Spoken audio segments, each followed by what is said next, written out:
जी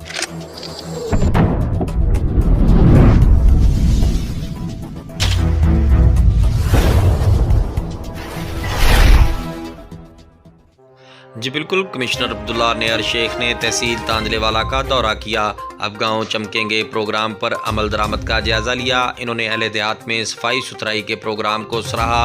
अहले देहात से मुलाकात करके अब गाँव चमकेंगे प्रोग्राम की अफादियत से आगाह किया। असिस्टेंट कमिश्नर को तहसील भर के देहातों में प्रोग्राम पर मौसर अमल दरामद की ताकीद की गई। यूनियन कौंसिल के अमला और सफाई पर मामूर स्टाफ से भी गुफ्तगू की। डिप्टी कमिश्नर ने रूरल हेल्थ सेंटर सत्याना बंगला का भी दौरा किया और रूरल हेल्थ सेंटर में मरीजों को फराहम की जाने वाली तिब्बी सहूलियात का जायजा लिया। इस मौका पर मौजूद मरीजों से इलाज मालजे के बारे में दरियाफ्त किया और कहा RHC की इमारत की तज़य्युन बहाली के लिए फौरी इक़दाम किए जाएंगे। कहा कि निचली सतह पर मरीजों को इलाज मालजे की तेज़ रफ्तार सर्विस के लिए रूरल हेल्थ सेंटर और बुनियादी मराकज़े सेहत का किरदार इंतहाई अहम है। डिप्टी कमिश्नर बिलाल शहीद पार्क भी गए और पार्क की सफाई सुथराई भी चेक की।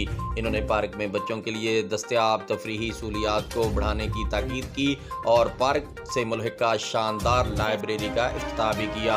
इन्होंने कहा कि कुतुब बीनी के शौकीन अफराद के लिए ये लाइब्रेरी बनाई गई है। कैमरामैन टीम के साथ Mohammed Salim, news home TV, Mamu Kanchan.